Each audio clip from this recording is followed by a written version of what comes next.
I met the Hindus, I met everyone apart from Muslims, by the way, because I didn't even know what Muslim was or Islam was at all at that time.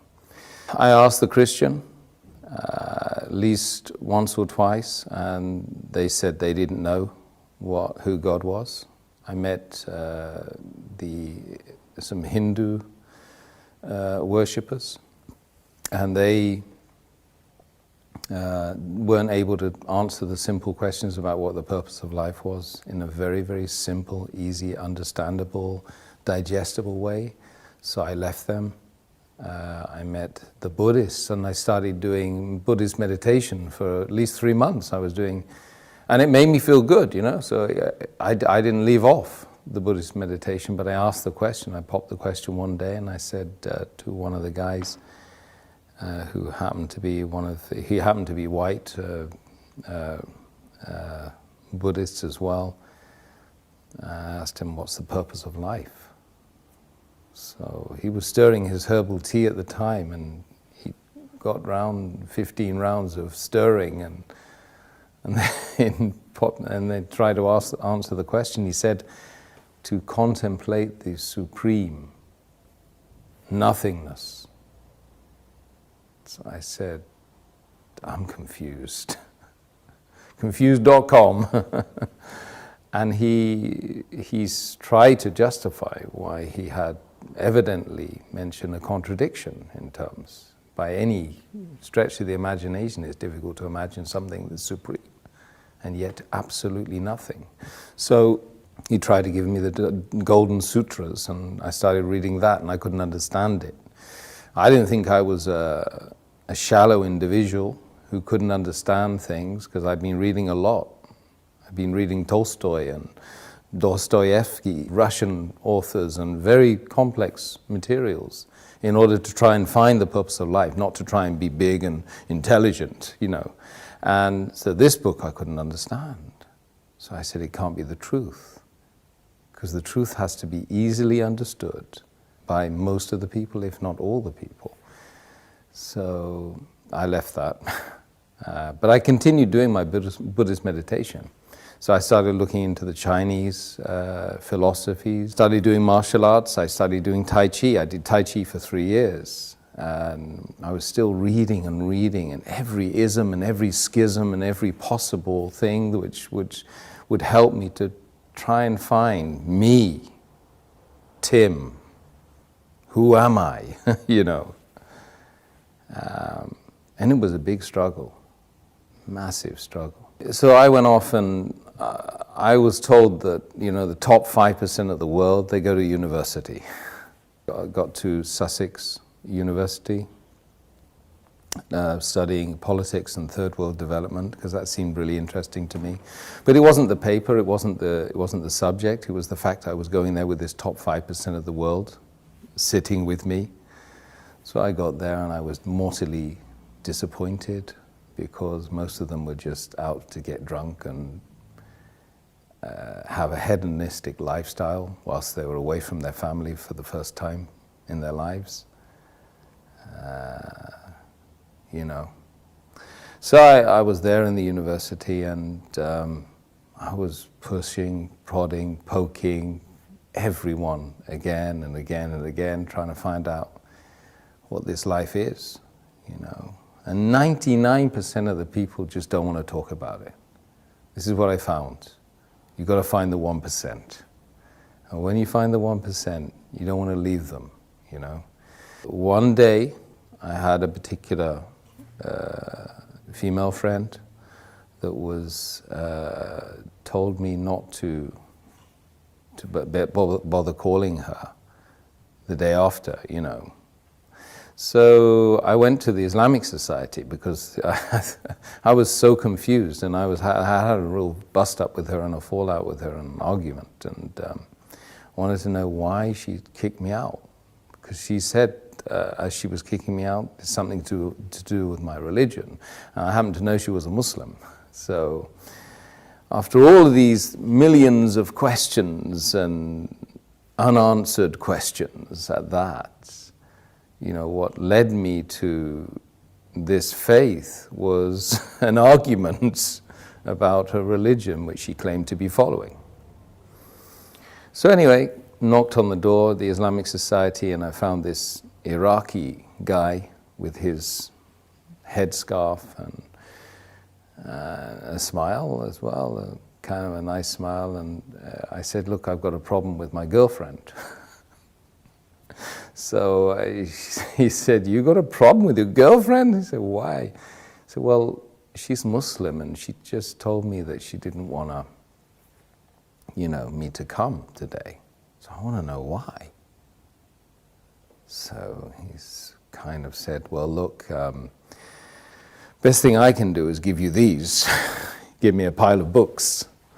And he said, read all these. So I did for 2 weeks. I just read and read and read and read. I read about how to purify yourself as a Muslim, how to have a bath as a Muslim, how to pray as a Muslim, what's the history of Islam. I started reading some of the chapters, small chapters of the book which they claimed was,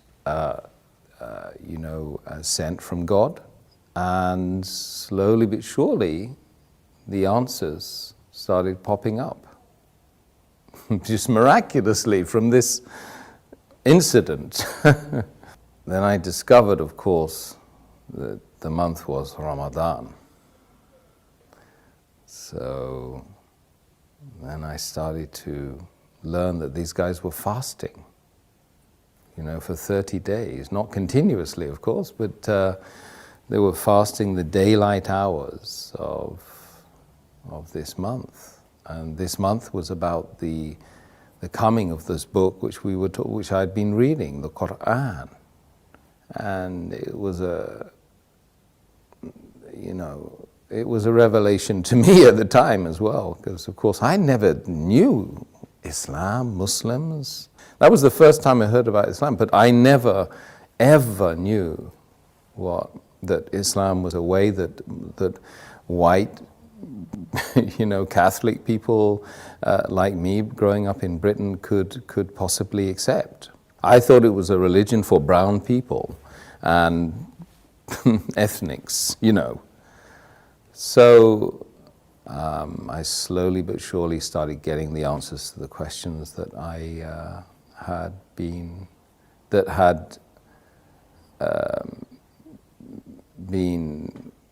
dominant in my life, for that 10 years. And I couldn't sleep. Days and nights would go by where I couldn't sleep. There were moments when, I just think, what's the point of this life without knowing, without having any certainty about a direction, about a purpose? What's the point? I mean, would anyone go on a journey without knowing the destination, the purpose? Absolutely not. This is plaguing me every day. I would be looking at the stars, and I would be literally crying every night, crying myself to sleep, because you're tiny, and this is huge, and this has a game plan. This is more than just a mere coincidence, a mere happening, that's something that's just happened out of nothing. This is by design. And you have to find the purpose. So you come across this book which answers all of the questions. You don't like what you read. Some of it you don't like. But it's kind of good for you, right? You realize it's good for you. And it was probably the third week of Ramadan then. I was reading that, and I was watching these guys. They were fasting and they were praying in that place 5 times a day in that center. And I would join them and I would be doing the prayers with them, but I couldn't really know what was going on, but it felt right.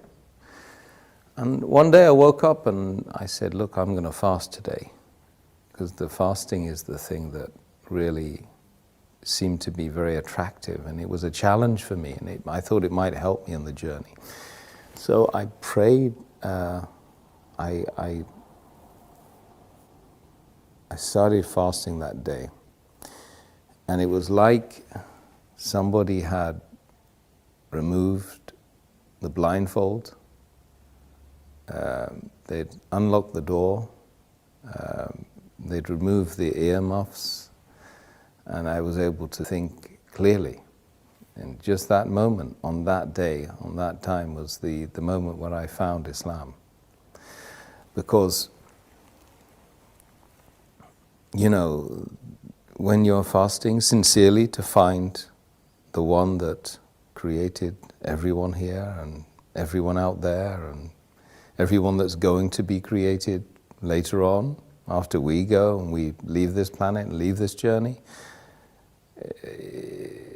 is the ultimate sacrifice when you give off your food and give away the luxuries that you have and the water, and you do it sincerely, seeking the face of the one that created you, is the moment when you found yourself, you know. So that was that day.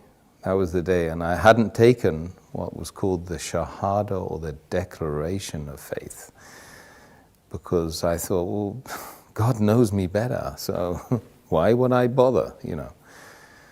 Anyway, I went on right until the end of Ramadan, and one night I was just super aware of myself, of being like needing to get rid of the past and start something new. It just felt like that. So the whole night I was just like, I was making this ritual ablution, you know, watching, because I was reading it all the time in the books I had with me, and trying to get rid of something that was in the past. And then in the morning, very early in the morning, I just walked. I went up and I started looking for a mosque. I went into a mosque.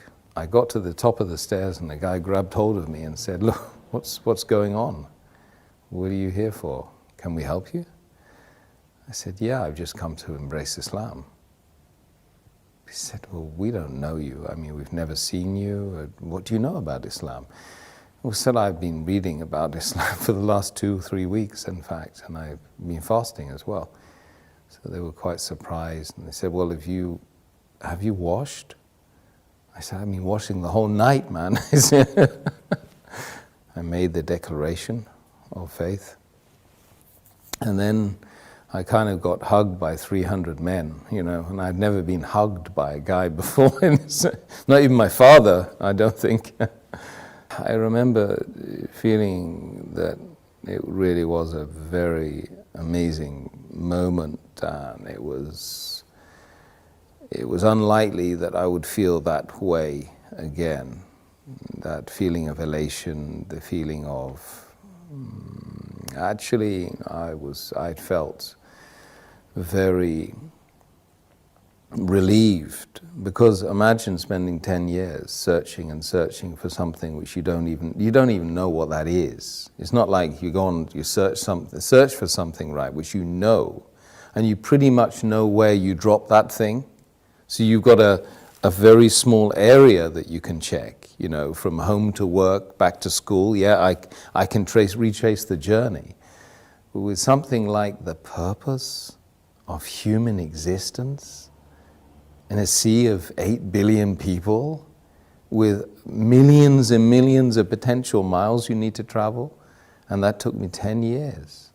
I was 25 or 26 by the time I embraced Islam, and so the feeling was amazing. It was something which is groundbreaking. And then, of course, ever since, you know, we got all the challenges of being a person who does claim to believe in God. So I didn't really have any concerns about, you know, taking that plunge and becoming a Muslim, because I was doing it sincerely to try, and if I didn't do it, what was I going to do instead? I would, I was destined to fail, to literally become an alcoholic, or to be a person that would just live their life as a hermit. Literally, that's the way I was thinking at the time before I embraced Islam. So I didn't really have any hang-ups about accepting something that was going to really, truly speaking, help me here. It doesn't matter, the external didn't matter to me. At that point, I would do anything to find the truth. And there's a lot of people out there like that in this world. I've met lots of them. And they genuinely good people. They have that feeling in their heart. They really want to spit it out. But really, there's nothing to be fearful of.